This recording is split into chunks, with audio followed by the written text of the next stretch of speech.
program kesayangan kalian, Warboard, Warung Bola. Ada John Ago di sini. Dan ada John Mukti di sini bakal menemani waktu istirahat selama 30 menit ke depan. Kita akan membawakan berita seputar sepak bola yang dikemas secara kemahayatan. Tidak berbahaya ya John ya, karena ini kita lagi pakai jaket ingin membawakan berita seputar sepak bola yang sangat dingin. Puncak, yang sangat dingin. Sampai saya flu.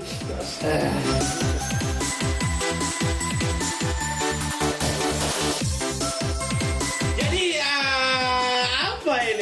apa ini ya? Setelah kita habis makan rica-rica macan, terus rica-rica sapi, rica-rica singo, terus marigono, rica-rica macan putih, tambah tahu kuning. Oh iya. Iya, side dishnya itu. Untuk kali ini semoga kita akan mukbang nasi padang. Oh gitu ya? Iya dong. Makan nasi padang. Jadi Semen Padang akan menyambut Persebaya Surabaya. Semoga bisa mengalahkan Semen Padang Persebaya ya. Yang akan bertanding di Stadion Haji Agus Salim Padang pada hari Minggu tanggal 15 Desember 2024 pukul 15.30 waktu Indonesia Barat. Kabarnya Semen Padang ini sulit menghentikan laju Greenford, John ya. Motivasi yang jauh berbeda menjadi dua misi yang diusung tuan rumah Semen Padang dan Persebaya Surabaya saat bentrok di pekan ke-15 Liga 1. Tuan rumah ingin terus keluar dari zona berbahaya yang di bawah ya, antara puncak sama ketemu bawah. Sementara Persebaya melenggangkan posisi teratas di puncak klasmen. Dua misi yang tak mustahil mengingat modal bagus yang dibawa dari laga sebelumnya. Baik Semen Padang maupun Greenford ini sama-sama sedang berada dalam kondisi mental yang sangat positif banget. Benar sekali. Saya. Kenapa sih kamu dari kemarin? Gak apa-apa. Lagi galau kah? Enggak. Info.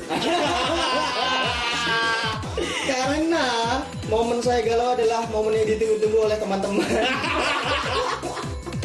Jadi Semen Padang baru saja memutus catatan buruk 10 laga beruntun tanpa kemenangan itu setelah mereka mengalahkan Madura United dengan skor 1-0 pada tanggal 10 Desember lalu. Tapi modal itu belum cukup untuk menjamu Persebaya Surabaya di Stadion Haji Agus Salim.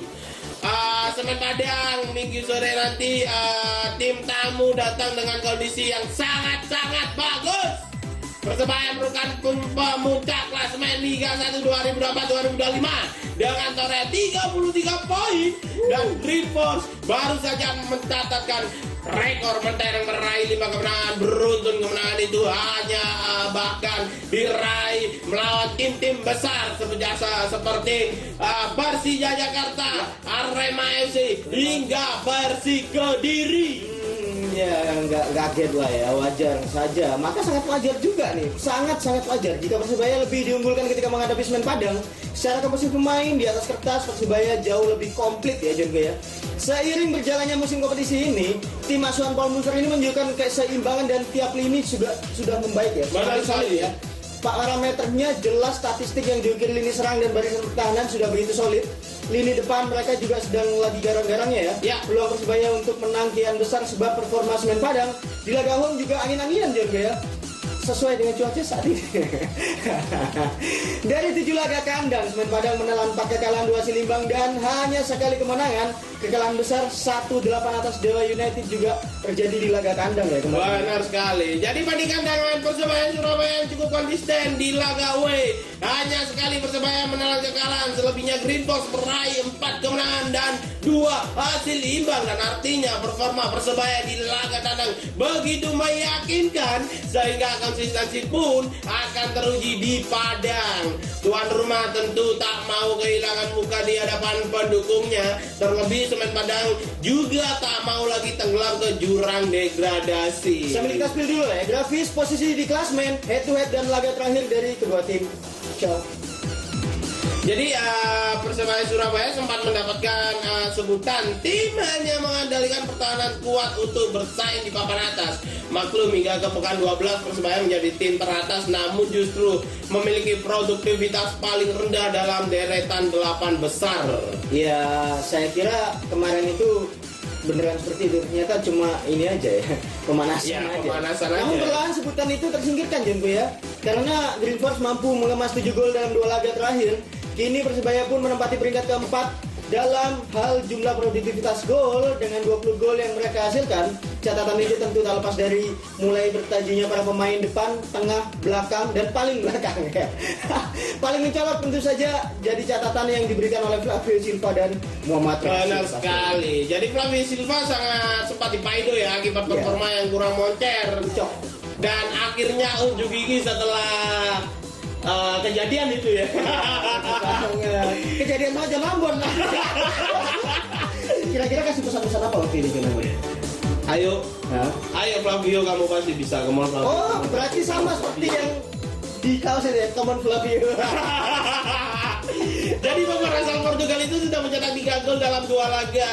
Total dia sudah mengemas 6 gol bersama Persebaya musim ini. Dan belum lagi ada Muhammad Rashid di lini tengah. Gelandang asal Palestina itu juga tengah gacor. Sama dengan Flavio, mantan pemain Persib Bandung itu sudah mencetak 6 gol musim ini. Dan torehan yang cukup bagus untuk pemain yang berposisi sebagai gelandang. Nah, di sini laga terakhir, 2 laga terakhir ini ya, 2 gelandang juga ikut mencatatkan namanya dalam daftar papan skor Jonku. Ada Kasim Botan dan Francisco Rivera ya, memberikan gol perdananya sejak berkostum Persebaya. Tapi tolong untuk Rivera jangan terlalu lama dong. Ada juga duet Slavko dan Janovic, bahkan sempat mencatatkan gol bunuh diri dari laga derby Jatim ya, lawan Arema FC. Apalagi Semen Padang punya Ryuhi Mitsubishi, winger asal Jepang itulah yang mencatatkan gol kemenangan ke gawang Madura United ya.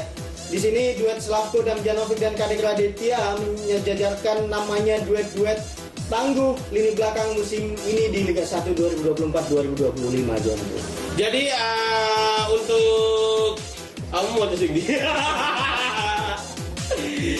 Untuk Slavko dan Janovic bahkan sempat mencetak gol bunuh diri juga ya kemarin tadi ya. Di Seiki.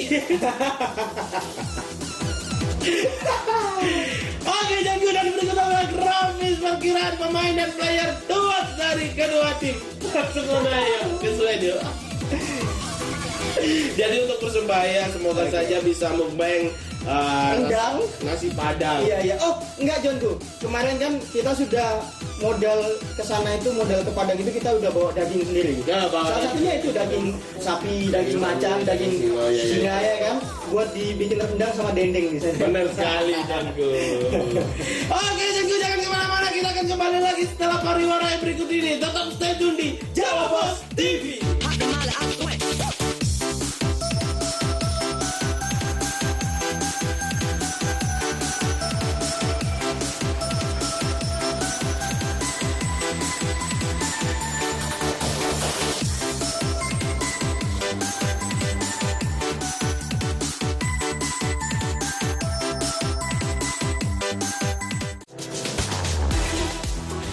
Deretan video lucu dan unik dari netizen yang viral di media sosial bakal bikin harimu lebih asik dan menarik.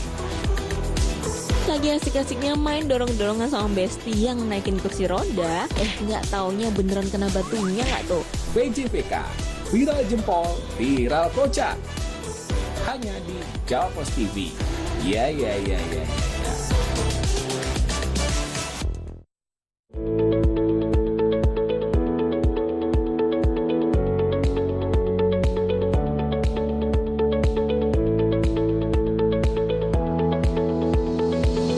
Banyak faktor penyebab gangguan seksualitas dan gaya hidup tidak sehat. Dan dapatkan Madu On sekarang juga di apotek yang bekerja sama dengan kami atau kunjungi website kami. Madu On, sampai tua on terus. Mengawali aktivitas hari Anda, kami hadirkan bincang seputar dunia kesehatan bersama dengan dokter-dokter ahli di bidangnya. Ispa itu sendiri bisa menyebabkan yang pertama itu tadi ya batuk, pilek ringan.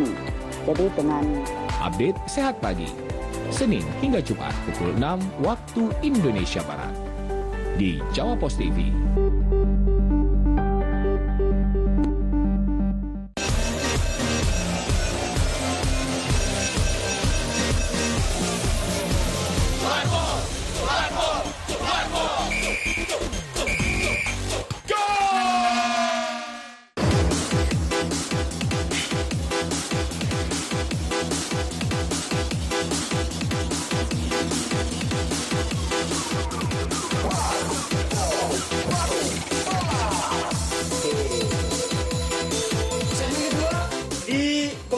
kesempatan terakhir ya, waktunya kita kasih salam-salam untuk pesan-pesan kepada semua pemirsa dimanapun Anda berada.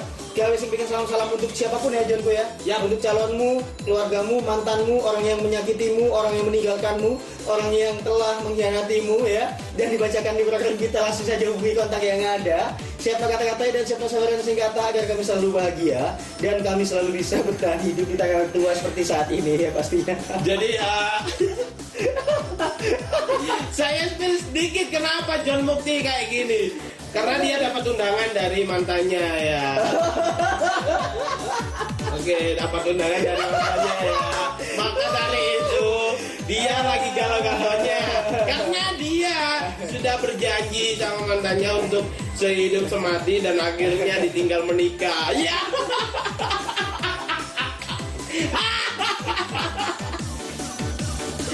Labinan diare. Oke, fokus. Air Maranira. Fokus Jonko karena di balik kacamata ada air mata. Karena di balik air mata ini ada sebuah berita Bali United versus Persija Jakarta yang akan bertanding di Stadion Iwayan Dipta Gianyar Bali Minggu 15 Desember 2024 pukul 19.00 waktu Indonesia Barat dan pukul 20.00 Wita pasti. Di sini ada tren negatif tuan rumah yang bisa berlanjut Jonko ya. Iya benar. Selain tren negatif dari John Mukti setiap bulan Desember. Entah apa yang terjadi di bulan Desember pada saya, tapi entah apa juga yang terjadi pada bulan Desember ini untuk Bali United ya. Untuk pertama kalinya musim ini Serdadu Tridatu belum pernah menang dalam 4 laga beruntun. Mereka menelan 3 kekalahan dan 1 hasil imbang. Penderitaan juara back to back Liga 1 2019 dan Liga 1 2021-2022 itu sudah bisa saja berlanjut ya. Tapi sebab mereka juga akan menjamu Persija Jakarta di Stadion Iwayan Dipta Gianyar Bali. Bukan berarti tanpa alasan, Persija di sini sedang on fire juga justru saat keluar kandang Jonko ya. Apalagi sampai liburan. Jadi musim lalu Persija Jakarta memang selalu kalah dalam 2 pertemuan atas Bali United ya. Tapi pertemuan kali ini jelas berbeda. Persija Jakarta datang dengan kondisi yang sangat bagus. Mereka belum terkalahkan dalam 3 laga terakhir. Macan Kemayoran meraih 2 kemenangan dan 1 hasil imbang. Di sini kabarnya Persija seperti sedang menembus poin-poin yang hilang di awal kompetisi Jonko ya. 2 kemenangan dengan clean sheet atas Persik Kediri dan di kandang Semen Padang. Berlanjut dikala ditahan imbang 1-1 oleh Borneo FC pada tanggal 10 Desember kemarin. Macan Kemayoran pun mengusung ambisi kembali menumbuhkan tren positif ya. Harus ditumbuhkan kembali nih. Apalagi mereka juga tak mau kian ketinggalan dari Persebaya Surabaya untuk merebut posisi teratas. Sorry. Kayaknya agak jauh. Sorry, maaf ya Macan ya. Jadi pelatih Bali United Stefano Cugura sudah terlanjur mengambil ancang-ancang ya waspada saat bertemu Persija Jakarta. Pelatih yang pernah membawa Persija Jakarta meraih gelar juara Liga 1 itu mengungkapkan laga melawan Persija merupakan momentum yang pas untuk bangkit tidak hanya untuk 1 laga, tapi menuju laga-laga berikutnya yang tak kalah berat. Seperti musim lalu Bali United berlari kencang justru di akhir kompetisi. Benar banget nih. Nah, tapi Bali United ini tak ingin terlambat Jonko ketika para pesaingnya sudah sedemikian jauh meninggalkan mereka. Patut diingat ya Jonko ya, setelah setia menempel di posisi ketiga besar, kini Bali United juga malah terlempar di posisi ke-9 Jonko ya. Sambil kita spill grafis posisi klasmen, head to head dan laga terakhir dari kedua tim.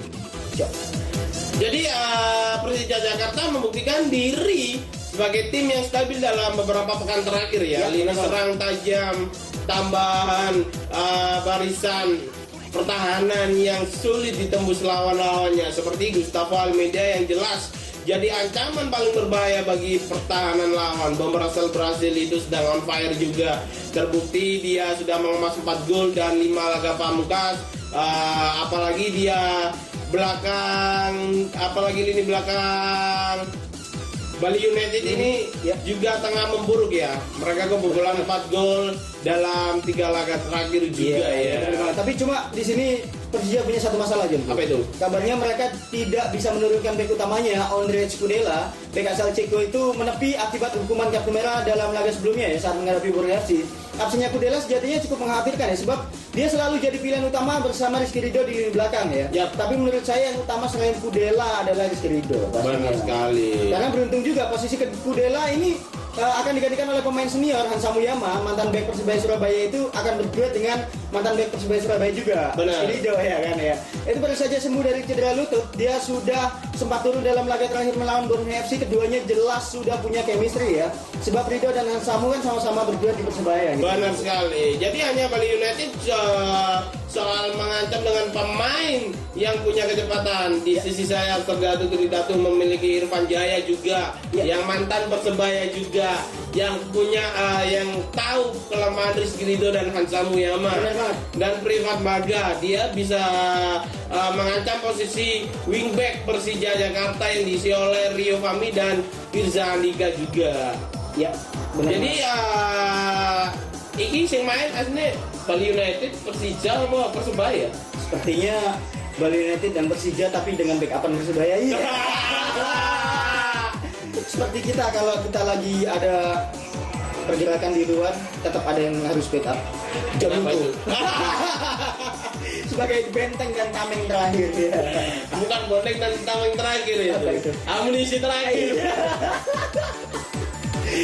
Jadi pelatih Bali United jelas tahu kalau dua back Persija itu sering naik membantu serangan. Hal itulah yang akan dimanfaatkan oleh Irfan dan Barga untuk menusuk lini pertahanan tim tamu, kemudian mengirim umpan matang kepada Everton Nascimento yang bakal jadi striker utama. Sambil kita ya spill gratis pergerakan pemain dan player to watch dari kedua tim.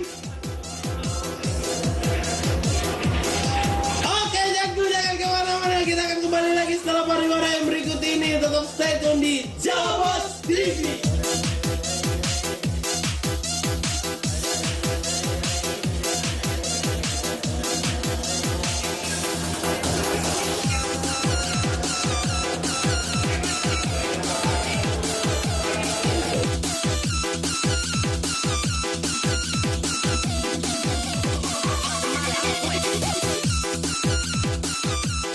Halo pemirsa, apa kabar Anda? Dan kembali lagi bersama saya Rebecca Zeller. Karena Rebecca akan memberikan rahasia untuk bisa memuaskan di atas ranjang. Waduh, apa nih rahasianya? Karena selain menambah durasi saat melakukan hubungan. Saksikan program Kokomex setiap hari pukul 12 malam waktu Indonesia Barat hanya di Jawa Pos TV.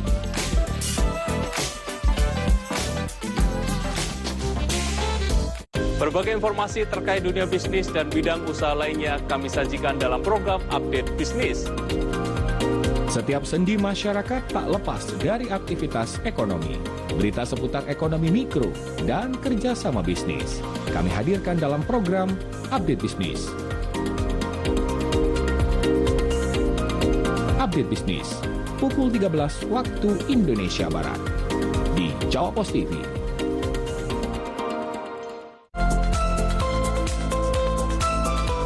Suami Anda loyo. Keharmonisan ibu-ibu mulai terancam. Ini dia solusinya, Kesatrian Kapsul isi 6.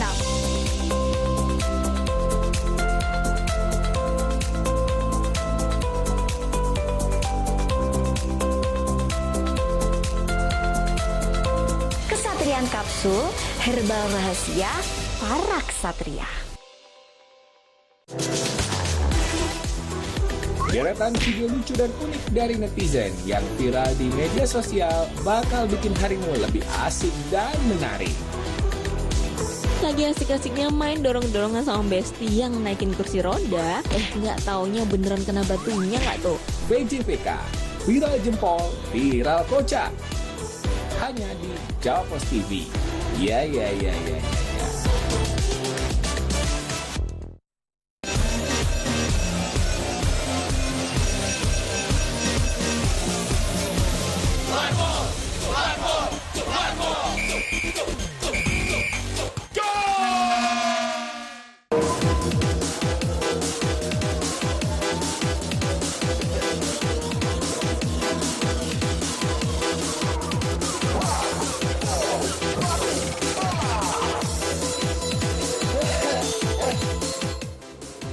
Waduh. Resah saya aja.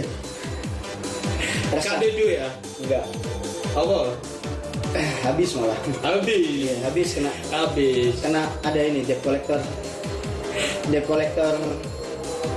mode panitia. Kok bisa? Apakah penghasilan Anda itu kurang? Satu atau dua. Maka dari itu, jalan itu yang Anda buat sebagai tambahan utama. Karena infonya di sini Jonku, di segmen ketiga, nggak apa-apa bahaya ya. Yang penting kita ketika ada surat somasi di backup aja sama tim Pak. Infonya Jonku, ayo kita rasakan bareng sama pemirsa nih. Siap. Ayo. Jadi Oke. di segmen ketiga kita akan membahas sanksi ratusan juta gara-gara supporter. Gara-gara John Ambon lagi. Kok saya kan sudah tidak ikut-ikut. Kok saya tidak tahu. Maka dari itu saya juga bingung kenapa saya tidak tahu. Di sini ada kabar yang cukup mengherankan ya dari manajemen Persebaya yang harus tidak bisa bersantai, sedikit emosi, tapi gimana lagi? Saat timnya berada di puncak klasmen. Tapi kabar dari Komite Disiplin Komdis PSSI membuat Persebaya harus merogoh kocek yang lumayan dalam ya untuk membayar sanksi denda. Apes juga ya. Benar nasib Persebaya juga ini, aduh, jadi bahan sorotan ya. Ya, Komdis PSSI baru saja merilis sanksi terbaru. Hasilnya Green Force harus membayar denda sebesar 100 juta rupiah. tuh sidang tadi ya. Iya benar banget. Jadi denda itu berasal dari dua laga. Pertama saat menyambut Persija Jakarta di Stadion Gelora Bung Tomo Surabaya pada tanggal 22 November lalu, dan denda 50 juta diberikan karena ada flare di Tribun Utara dan Selatan. Lalu 25 juta akibat Panpel gagal mengantisipasi kehadiran The Jack Mania. Karena kenapa kok dilarang? Padahal Kita ini juga mendeklarasikan dan mengkampanyekan bahwasanya pertumbuhan supporter di Indonesia ini harus ke arah yang lebih positif dan selalu harus level up gitu. benar sekali. Dan menjadi contoh di seluruh persepak bolaan Indonesia. Benar sekali, apalagi waktu musuh Persija Jakarta, Ya. untuk supporter Jakarta sama supporter Surabaya begitu damai, begitu adem. Benar banget. Untuk misi perdamaian juga, untuk misi kenapa kok dikasih denda? Padahal ya, yang sana bikin ricu. Kenapa kok dikasih denda? Nah, kenapa ya? Sama memakan korban jiwa. Sepertinya kita harus berbenah dan berkembang bersama ini, dan kita sepertinya harus duduk bersama karena ya gimana ya John ya, saya mau ngomong terlalu over juga. Sepertinya ada tim kreatif yang sudah siap menerima surat somasi. Ada bukan karena kita kan menyampaikan juga kan, selain menyampaikan berita-berita sanksi denda gara-gara ulah supporter, kami sebagai supporter kan juga kenapa kok bisa gitu? Kita kan juga mengusung misi perdamaian juga. Ini jangan lu, di-spill sama tim kreatif ya. Di-spill sama tim kreatif ya, coba lihat. Dalam komunikasi antar Persebaya dan PSSI ini Jonku sempat mengapresiasi kehadiran dan perdamaian Jackmania di Tribun Gelora Bung Tomo Surabaya, tapi apalah arti apresiasi jika buntutnya berupa sanksi. Why? Maka dari itu, jadi teriring seperti ya, jadi dari federasi juga maksud serupa menjadi bahan evaluasi juga ya. PSSI memastikan hasil itu sudah menjadi perhatian bagi federasi sekaligus jadi pertimbangan bagi PSSI untuk mencabut larangan away, entah itu di putaran kedua atau musim depan. Jadi kenapa kok sampai sekarang supporter nggak boleh away, padahal supporter juga gak selamanya supporter itu buruk. Seperti contoh supporter besar yang lahir atau yang tumbuh di tahun 1927 dan 1928 ini menyontohkan kepada supporter-supporter yang lain untuk tidak saling serang. Benar, rivalitas hanya 90 menit. Kenapa kok sampai dilarang saja? Aduh, sepertinya di-spill lagi sama tim kreatif. Apa Coba, itu? berdasarkan surat keputusan Komdis PSSI yang bernomor berapa ini Jonku? Bernomor 027-L1-SK-KD Strip PSSI /10-2024, panitia pelaksana panpel dinilai telah melanggar kode disiplin PSSI tahun 2023 sebab terjadinya penyalaan flare dalam jumlah banyak serta pelemparan air mineral dalam botol dan plastik ke arah steward di pinggir lapangan. Apakah ada? Nggak ada.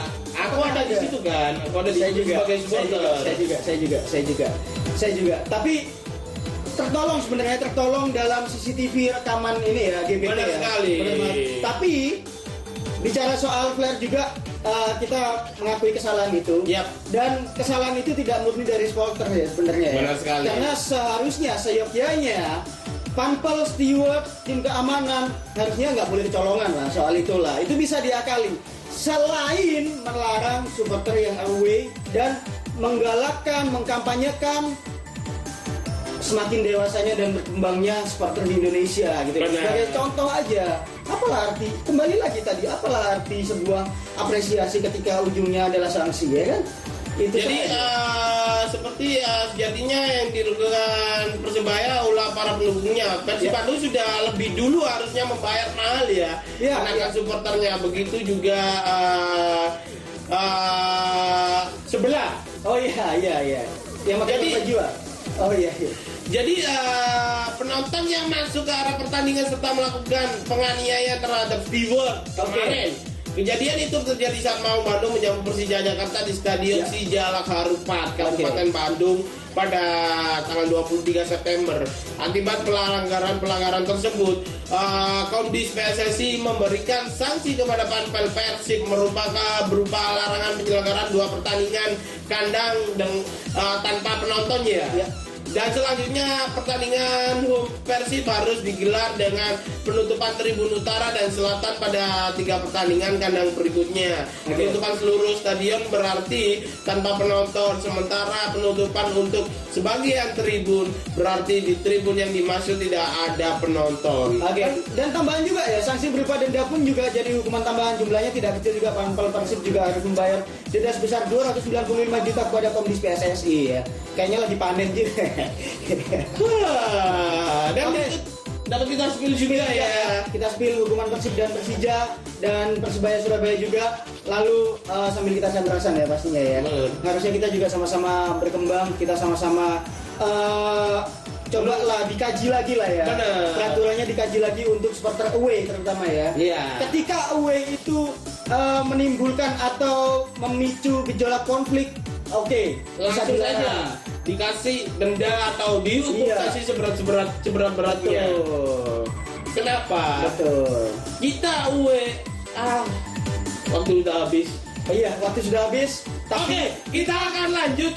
Kita akan lanjut di minggu depan. Yang pasti kita sudah berkembang lebih dahulu daripada daerah lain, mohon maaf. Benar.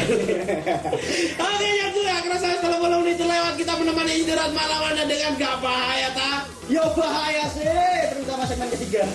Doakan kita selalu baik-baik saja dan sukses untuk kedepannya. Amin. Dan sing pengen salam. Dan dibacakan di program kita, langsung saja hubungi kontak yang ada, siapkan kata-kata dan siapkan suara yang singkata agar kami selalu bahagia dan kami selalu bisa menghibur kalian semua dimanapun Anda berada, terutama di tanggal tua.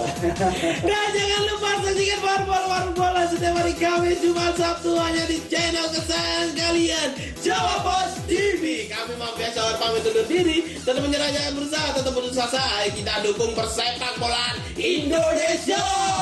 Salam olahraga, salam. Tak bahaya tuh. Bahaya sih. Siap.